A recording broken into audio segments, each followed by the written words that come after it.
Der Mond ist aufgegangen, die goldenen Sternlein prangen am Himmel hell und klar.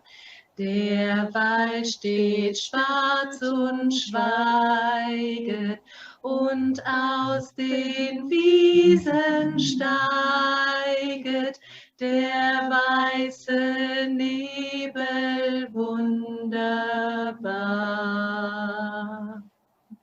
Seht ihr den Mond dort stehen? Er ist nur halb zu sehen und ist doch rund und schön. So sind gar manche Sachen, die wir getrost belachen, weil unsere Augen sie nicht sehen. Bravo, bravo, Regina. Thank you, both of you. What a beautiful sound.